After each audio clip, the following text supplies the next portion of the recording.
राधा जी एक आम मध्यम वर्गीय परिवार की मुखिया थी। वे अपने बेटे शुभम और बहू मनीषा के साथ रहती थी। एक बेटी सीमा थी जो कि शादी के बाद अमेरिका में बस गई थी। राधा जी के पति की मृत्यु बहुत पहले ही हो चुकी थी। शुभम और मनीषा की शादी को 5 साल हो गए थे, लेकिन अब तक उनकी कोई संतान नहीं थी। राधा जी की बहू मनीषा भी जॉब करती थी, जो राधा जी को बिल्कुल भी पसंद नहीं था। वो जल्द से जल्द दादी बनना चाहती थी, लेकिन मनीषा और शुभम ये अच्छी तरह से जानते थे कि अभी मनीषा का जॉब करना कितना ज़रूरी था।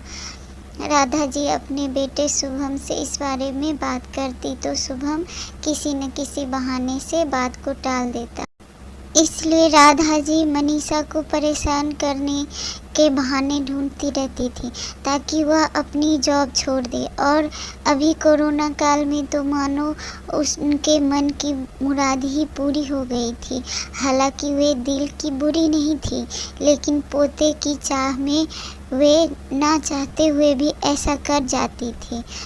अपनी हम उम्र सहेलियों को दादी बनते देखकर उनका मन दुखी हो जाता था। उस दिन भी घर में ऐसा ही कुछ हुआ। ऑफिस में काम की वजह से मनीषा देर तक सोती रही और राधा जी को अच्छा खासा मौका मिल गया। ये क्या बहू, अभी तक सो रही हो तुम? पता है सुबह के 10 बज गए हैं। शुभम भी बेचारा कब से उठा ऑफिस का काम पर लग गया, और तुम हो कि अभी तक सो रही हो।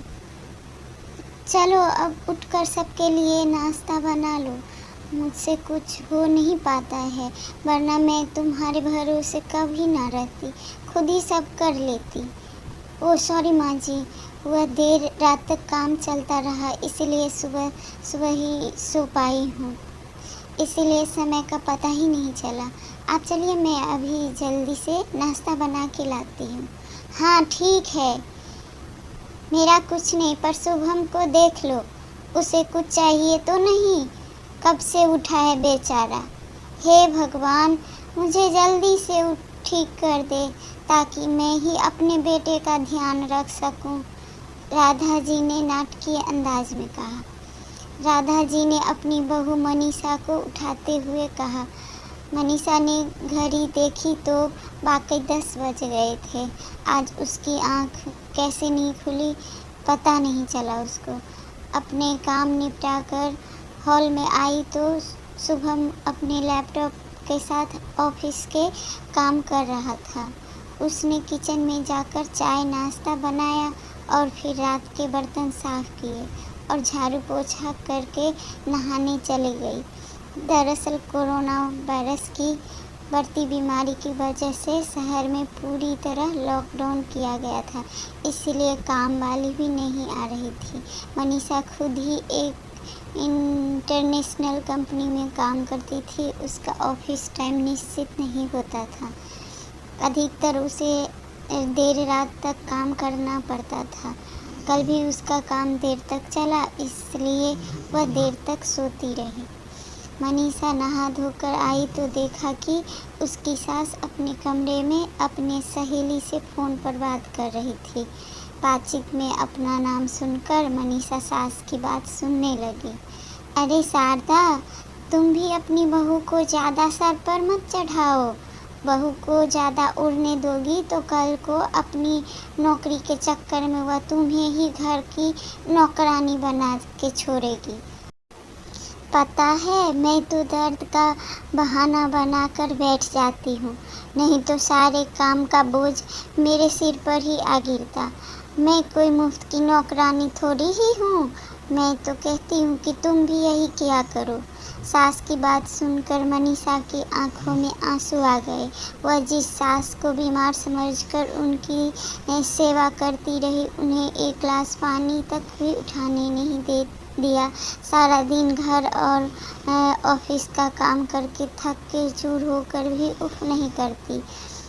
उसका यह फल मिला। उसे माना वे मेरी नौकरी के खिलाफ है। मगर यदि घर की किस्त नहीं भरनी होती तो वह भी नौकरी नहीं करती।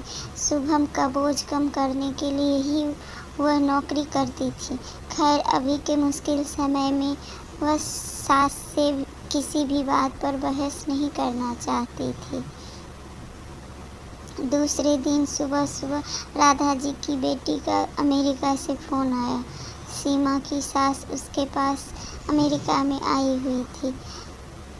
आदत के अनुसार राधा जी ने जैसे ही सीमा को उसके सास के खिलाफ भड़काने लगी कि सीमा ने कहा, माँ आप बिल्कुल भी माँ जी के बारे में अनाप शनाप नहीं बोलेंगी। मैं माँ जी के खिलाफ कुछ नहीं सुनना चाहती, क्योंकि मैंने पिछली बार आपके बातों में ही आकर माँ जी के साथ कितना बुरा व्यवहार किया था। अभी मुझे पता चल रहा है कि माँ जी यहाँ पर हैं तो मुझे कितना टाइम मिलता है, मैं बच्चों को देख पाती हूँ, नौकरी कर पाती हूँ। माँ जी मुझे घर का कोई भी काम नहीं करने देती। यह सुनकर राधा जी को बहुत बुरा लगा और उन्हें शर्मिंदा भी होना पड़ा, क्योंकि वह ऐसा कुछ नहीं सोचती थी और अपने बहू के बारे में कितना बुरा करती थी। यह सोचकर राधा जी रात में सो गई और सुबह उठी तो अपनी बहू से माफ़ी मांगी और कहा, आज से मैं भी घर में काम में तेरा हाथ बटाया करूँगी और तुम ऑफिस का काम करो। मुझे माफ़ कर दो बहू, मैंने तुम्हें नहीं समझा।